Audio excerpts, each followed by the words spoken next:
புதுச்சேரி சட்டசபை வளாகத்தில் உள்ள சபாநாயகர் அறையில் நடைபெற்ற உறுதிமொழி குழு கூட்டத்தில் சட்டசபையில் அளித்த வாக்குறுதிகள் அனைத்தையும் அதிகாரிகள் நிறைவேற்ற வேண்டும் என புதுச்சேரி முதலமைச்சர் ரங்கசாமி தெரிவித்துள்ளார்.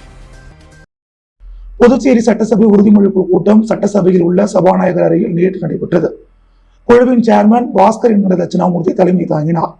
கூட்டத்தை முதலமைச்சர் ரங்கசாமி தொடங்கி வைத்து புதிதாக பொறுப்பேற்றுள்ள உறுதிமொழி குழு கூட்டத்தின் தலைவர் பாஸ்கர் என்கிற தட்சிணாமூர்த்திக்கு வாழ்த்துக்களை தெரிவித்தார்.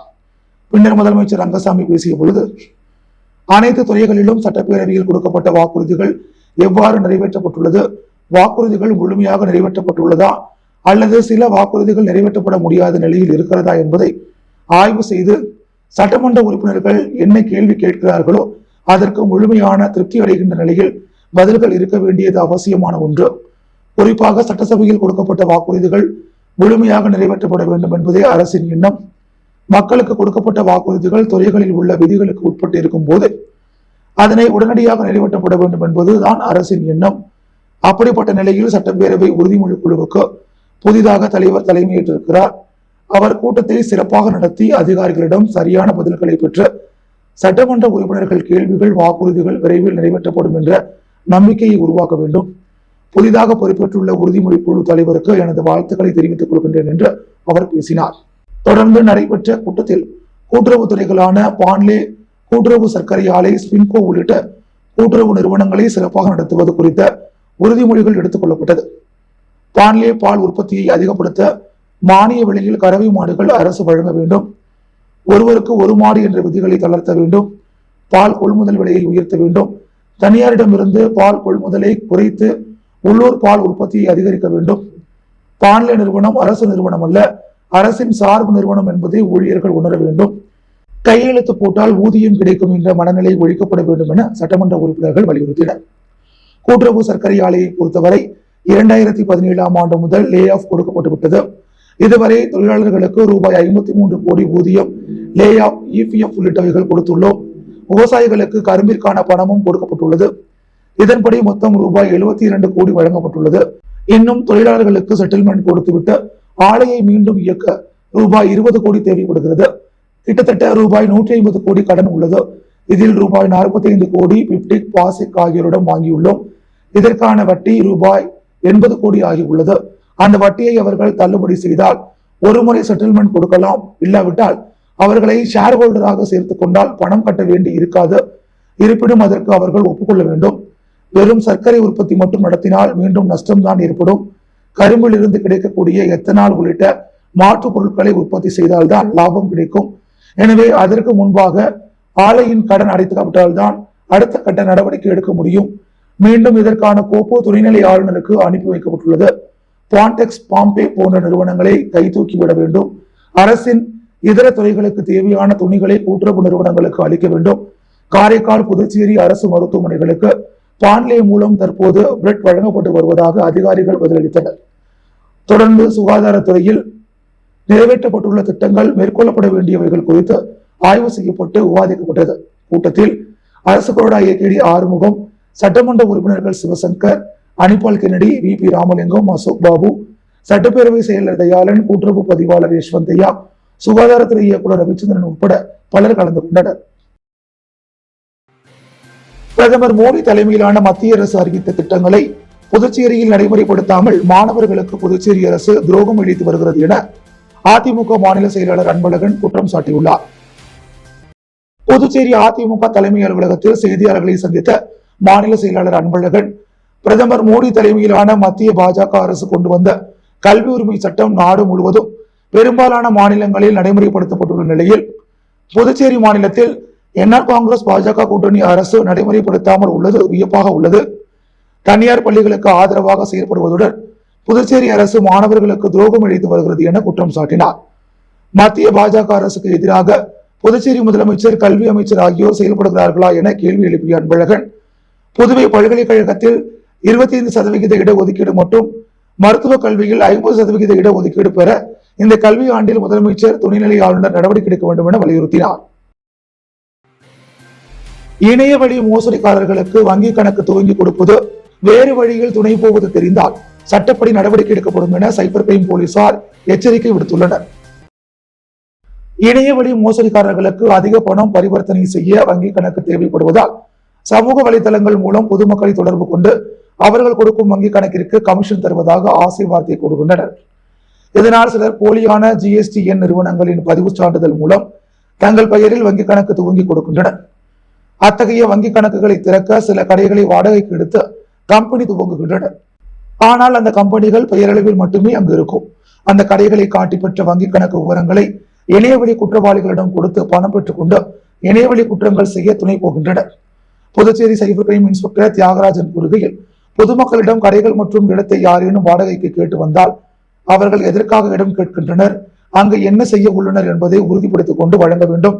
வங்கி ஊழியர்கள் வங்கி கணக்கு துவங்குவதற்கு முன் அவர்கள் அளிக்கும் ஆவணங்களான GSTN உத்தியம் சான்றிதழ் மற்றும் நிறுவனங்களின் பதிவு ஆகியவை உண்மையான சான்றிதழ்களா என்று உறுதிப்படுத்திக் கொண்டு வங்கி கணக்கை துவங்குமாறு அறிவுறுத்தப்படுகின்றனர்.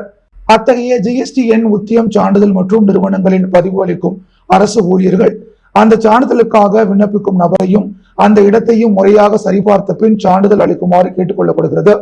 யாரேனும் இணையவழி மோசடிக்காரர்களுக்கு துணை போவது தெரிய வந்தால் அவர்கள் மீது சட்டப்படி கடுமையான நடவடிக்கை எடுக்கப்படும் என்றார். தொழிலாளர்களுக்கு ஓய்வூதியம் வழங்காத அஜந்தா சைக்கிள் பார்ட்ஸ் நிர்வாகத்தை கண்டித்து சைக்கிள் பார்ட்ஸ் ஜனநாயக தொழிலாளர் சங்கத்தினர் சார்பில் தொழிலாளர்கள் குடும்பத்துடன் கண்டன ஆர்ப்பாட்டத்தில் ஈடுபட்டனர்.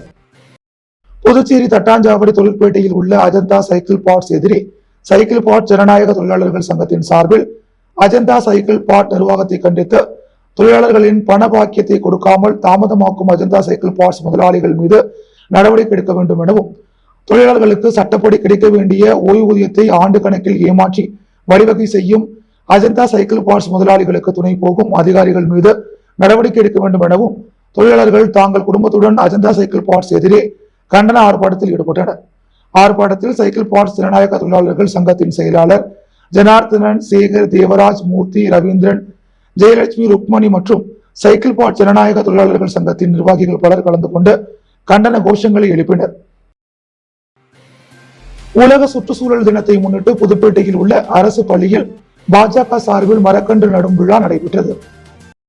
பாரத பிரதமர் நரேந்திர மோடியின் கனவான பசுமையான இந்தியாவினை உருவாக்குவது, இதனை முன்னிட்டு ஒவ்வொருவரும் தன் தாயின் பெயரில் மரக்கன்றினை நடுங்கள் என்கின்ற அவரது கட்டளையின்படி உலக சுற்றுச்சூழல் தினத்தை முன்னிட்டு இன்று புதுச்சேரி மாநிலம் பாரதிய ஜனதா கட்சியின் சார்பில் உழவர்கரை மாவட்டம் தட்டாஞ்சாவடி தொகுதி லாஸ்பேட்டை புதுப்பேட்டையில் உள்ள கோலாக்கர அரங்கசாமி நாயக்கர் நடுநிலைப் பள்ளியில் கல்வியாளர் பிரிவின் மாநில தலைவர் நாகேஸ்வரன் தலைமை வகிக்க உழவர்கரை மாவட்ட தலைவர் உலகநாதன் மற்றும் தட்டாஞ்சாவடி தொகுதியின் துணைத் தலைவர் மேகநாதன் முன்னிலை வகிக்க சிறப்பு அழைப்பாளராக புதுச்சேரி மாநில தலைவரும் பாராளுமன்ற உறுப்பினருமான செல்வகணபதி மற்றும் புதுச்சேரி மாநில விவசாய அணி தலைவர் ராமு, மாநில செயலாளர் சரவணன், தேசிய விவசாய அணியின் செயற்குழு உறுப்பினர் பாரதி மோகன், சமூக வலைதள பிரிவின் மாநில தலைவர் மகேஷ் ரெட்டி, தகவல் தொழில்நுட்ப பிரிவின் தலைவர் பிரவீன்குமார் மற்றும் லாஸ்பேட்டை தொகுதி தலைவர் பன்னீர்செல்வம் ஆகியோர் கலந்து கொண்டு மரக்கன்றினை நட்டனர். மேலும் அப்பள்ளியில் பயிலும் மாணவிகள் சஞ்சீவினி, ஸ்ரீதேவி, தேஜஸ்ரீ மற்றும் 3 பேரின் பிறந்தநாள் இன்று என்று அறிந்த மாநில தலைவர் உடனடியாக 3 உயர் ரக மரக்கன்றினை வரவழைத்து அவர்களின் கையால் நடவைத்து அம்மரக்கன்றுகளுக்கு அம்மாணவிகளின் பெயரினை சூட்டினார். மேலும் அப்பள்ளியில் தான் பயின்ற காலத்தில் நடந்த சுவையான நிகழ்வுகளை மாணவ மாணவிகளிடம் சுவாரஸ்யமாக குழந்தைகளோடு குழந்தையாக பகிர்ந்து கொண்டாடி மகிழ்ந்தார். மாணவர்களிடம் கூடுதல் கட்டணத்தை வசூலிக்கும் கல்வி நிறுவனங்கள் மீது நடவடிக்கை எடுத்திட வலியுறுத்தி இந்திய கம்யூனிஸ்ட் கட்சி சார்பில் ஆர்ப்பாட்டம் நடைபெற்றது. தலித் மற்றும் பழங்குடியின மாணவர்களுக்கான ஆரம்ப கல்வி முதல் ஆராய்ச்சி கல்வி வரை இலவச கல்வி திட்டத்தில் பயன்பெறும் மாணவர்களிடம் கூடுதல் கட்டணத்தை வசூலிக்கும் கல்வி நிறுவனங்கள் மீது நடவடிக்கை எடுத்திட வலியுறுத்தி இந்திய கம்யூனிஸ்ட் கட்சி சார்பில் பெருந்திரள் ஆர்ப்பாட்டம் சட்டமன்றம் எதிரில் நடைபெற்றது. போராட்டத்திற்கு இந்திய கம்யூனிஸ்ட் கட்சி மாநில செயலாளர் சலீம் தலைமை வகித்தார். முன்னாள் அமைச்சர் விஸ்வநாதன், மாநில துணை செயலாளர் சேது செல்வம், தேசிய குழு உறுப்பினர் தினேஷ் பொன்னையா, முன்னாள் சட்டமன்ற உறுப்பினர் நாரா கலைநாதன், மாநில பொருளாளர் சுப்பையா, நிர்வாக குழு உறுப்பினர்கள் அந்தோணி, ரவி, இந்திய கம்யூனிஸ்ட் கட்சி மூத்த தலைவர்கள் ராமமூர்த்தி, அபிஷேகம், கீதநாதன், தலித் கூட்டமைப்பின் தலைவர் ஜெயபாலன், பழங்குடி கூட்டமைப்பின் தலைவர் ஏகாம்பரம், அனைத்து இந்திய தலித் உரிமை இயக்கத்தின் மாநில பொதுச் செயலாளர் நலவேந்தன் உட்பட பெரும் திரளாக கலந்து கொண்டனர்.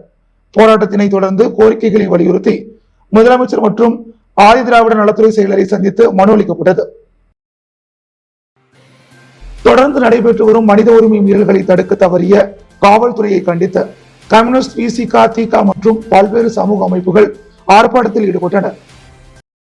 புதுச்சேரி காவல்துறையின் தொடர் மனித உரிமை மீறல் சம்பவங்களை கண்டித்து கம்யூனிஸ்ட் கட்சிகள், திக மற்றும் பல்வேறு சமூக அமைப்புகள் சார்பில் நேற்று காவல் தலைமையக அலுவலகத்தை முற்றுகையிடும் போராட்டம் அறிவித்திருந்தனர். இதற்காக அவர்கள் மிஷன் வீதி மாதா கோவில் அருகே திரண்டனர். பின்னர் அங்கிருந்து தலைமை அலுவலகத்தை நோக்கி ஊர்வலமாக சென்ற போது செஞ்சி சாலை அருகே போலீசார் தடுத்து நிறுத்தினர். தொடர்ந்து அங்கு ஆர்ப்பாட்டம் நடைபெற்றது. இதில் மார்க்சிஸ்ட் கம்யூனிஸ்ட் சார்பில் மாநில செயலாளர் ராமச்சந்திரன், ராஜாங்கம் பெருமாள், விசிக சார்பில் முதன்மை செயலாளர் தேவபொழிலன், தமிழ்மாறன், இந்திய கம்யூனிஸ்ட் சார்பில் அந்தோனி, லெனினிஸ்ட் கம்யூனிஸ்ட் சார்பில் பாலசுப்ரமணியன், புருஷோத்தமன், மக்கள் உரிமை கூட்டமைப்பு சுகுமாரன், திக அன்பரசன், தமிழ் மீனவர் விடுதலை வேங்கைகள் மங்கையர் செல்வம், பெரியார் சிந்தனையாளர் இயக்கம் தீனா, பீபோல் பசீர் மற்றும் பல்வேறு அமைப்பினர் கலந்து கொண்டனர். தவளக்குப்பம் காவல் நிலையத்தில் பொய் புகாரில் பெண் கொடூர சித்திரவதை மன அழுத்தத்தால் அவரது கணவர் மரண சம்பவத்தில் குற்றவியல் வழக்கு பதிவு செய்து இன்ஸ்பெக்டர் SI, ASI உள்ளிட்டோரை சஸ்பெண்ட் செய்ய வேண்டும். முதல்வர் நிவாரண நிதியிலிருந்து பாதிக்கப்பட்ட பெண்ணின் குடும்பத்திற்கு நிதி உதவி வழங்க வேண்டும். பொய் புகார், சித்திரவதை வீடியோ பதிவுகள், குளறுபடிகள் குறித்து உயர்மட்ட விசாரணைக்கு உத்தரவிட வேண்டும். தவளக்குப்பம் தானாம்பாளையம் பள்ளி சிறுமி வழக்கில் தாளாளரையும் சேர்க்க வேண்டும். தமிழ்நாட்டை போல் போக்சோ சட்டப்படி சிறுமிக்கு நிவாரணம் வழங்கிட வேண்டும் உள்ளிட்டவற்றை வலியுறுத்தி இப்போராட்டம் நடைபெற்றது. தொடர்ந்து காவல்துறை தலைமையகத்தில் DIG விஜேந்திரகுமாரை சந்தித்து மனு அளிக்கப்பட்டது. தென்மேற்கு பருவமழை காரணமாக புதுச்சேரியில் 2 மணி நேரம் கனமழை வெளுத்து வாங்கியதால் பொதுமக்கள் பெரும் சிரமத்திற்கு ஆளாகினாலும் வெப்பம் தணிந்து குளிர்ச்சியான சூழ்நிலை உருவானதால் மகிழ்ச்சி அடைந்தனர். தென்மேற்கு பருவமழை காரணமாக புதுச்சேரி மற்றும் தமிழகத்தில் அடுத்த 6 தினங்களுக்கு கனமழை பெய்யக்கூடும் என சென்னை வானிலை ஆய்வு மையம் எச்சரிக்கை விடுத்திருந்தது. இந்நிலையில் புதுச்சேரியில் காலை முதல் 100 டிகிரி அளவில் வெப்பம் வாட்டி வதைத்து வந்த நிலையில் நேற்று மாலை முதல் குளிர்ந்த காற்று வீசி வந்தது. இந்நிலையில் இரவில் திடீரென கனமழை பெய்ய தொடங்கியது. புதுச்சேரி முத்தியால்பேட்டை, முதலியார்பேட்டை, நெல்லித்தோப்பு, லாஸ்பேட்டை, புதிய பேருந்து நிலையம், விமான நிலையம், கடற்கரை சாலை உள்ளிட்ட நகர பகுதிகளிலும், வில்லியனூர், திருக்கனூர், பாகூர், மதகடிப்பட்டு உள்ளிட்ட கிராம பகுதிகள் என புதுச்சேரி மாநிலம் முழுவதும் தொடர் கனமழை பெய்தது. இதன் காரணமாக வெப்பத்தின் தாக்கம் குறைந்து குளிர்ச்சியான சூழல் நிலவி வருகிறது. புதுச்சேரி உப்பளம் தொகுதியில் நிலவி வரும் குடிநீர் பிரச்சனையை தீர்க்க சட்டமன்ற உறுப்பினர் அனிபால் கென்னடி அதிகாரிகளை நேரில் சந்தித்து உடனடியாக தீர்வு காண வலியுறுத்தினார். புதுச்சேரி உப்பளம் தொகுதிக்கு உட்பட்ட பல இடங்களில் குடிநீர் பிரச்சனைகளுக்கு தீர்வு கண்ட நிலையில் நேதாஜி நகர், அசோகன் வீதியில் மிகவும் குறைந்த அளவில் மட்டுமே குடிநீர் வருவதாகவும் வேகமாக வருவதில்லை என்று புகார் வந்த நிலையில் சட்டமன்ற உறுப்பினர் அனிபால் கென்னடி உடனடியாக பொதுப்பணித்துறை குடிநீர் அலுவலகம் சென்று துணை செயற்பொறியாளர் அன்பரசு, இளநிலை பொறியாளர் வெங்கடேசன் ஆகியோரை சந்தித்து பழுதான குடிநீர் குழாய்களை சரி செய்து தருமாறு கேட்டுக்கொண்டார். அதற்கு அதிகாரிகள் விரைந்து நடவடிக்கை எடுப்பதாக உறுதியளித்தனர். மயூரி சித்ரா நாட்டியாலயத்தில் பயின்ற மதிவதனி பக்ரிசாமியின் பாரம்பரிய பரதநாட்டிய அரங்கேற்ற விழாவில் முதலமைச்சர் ரங்கசாமி கலந்து கொண்டு வாழ்த்தினார். மயூரி சித்ரா நாட்டியாலயா சார்பில் மதிவதனி பக்ரிசாமியின் பரதநாட்டிய அரங்கேற்ற விழா கம்மன் கலையரங்கில் நேற்று நடைபெற்றது. விழாவில் சிறப்பு விருந்தினராக முதலமைச்சர் ரங்கசாமி கலந்து கொண்டு பரதநாட்டியம் ஆடிய மாணவிகளை வாழ்த்தினார். இந்த விழாவில் அரியாங்குப்பம் தொகுதி சட்டமன்ற உறுப்பினர் பாஸ்கர் என்கிற தட்சிணாமூர்த்தி, முன்னாள் கலை பண்பாட்டுத்துறை இயக்குநர் கலியபெருமாள், கலைமாமணி, தமிழ் மாமணி முனைவர் வேல்முருகன் உள்ளிட்டோர் கலந்து கொண்டனர். மேலும் இந்நிகழ்ச்சியில் பக்ரிசாமி, மணிமேகலை, மணிகண்டன், சாகித்யா, சாரா, விருத்திகா, கிருத்திகா, சச்சின், தாஸ் உள்ளிட்டோர் கலந்து கொண்டனர். இந்த மதிவதனி பக்ரிசாமி தனது 9 வயதிலேயே கலைமாமணி முருகனின் வழிகாட்டுதலின்படி தனது பரதநாட்டியத்தை தொடங்கி பாரம்பரிய கலைகள் மீதான அசைக்க முடியாத ஆர்வத்துடன் 20 ஆண்டுகளாக தனது திறமையை மெருகேற்றி உள்ளனர். தனது வாழ்நாள் முழுவதும் அர்ப்பணிப்புடன் செயல்படுவதற்காக இந்த பரதநாட்டிய அரங்கேற்றம் நடைபெற்றது குறிப்பிடத்தக்கது. புதுவையின் அன்றாட நிகழ்வுகளை காண பாண்டி ஹெட்லைன்ஸ் யூடியூப் சேனலை சப்ஸ்கிரைப் பண்ணுங்க. தொடர்ந்து எங்களுடன் இணைந்திருக்க பக்கத்தில் உள்ள பெல் பட்டனை பிரஸ் பண்ணுங்க, லைக் பண்ணுங்க, ஷேர் பண்ணுங்க. என்றும் உங்களுடன் பாண்டி ஹெட்லைன்ஸ்.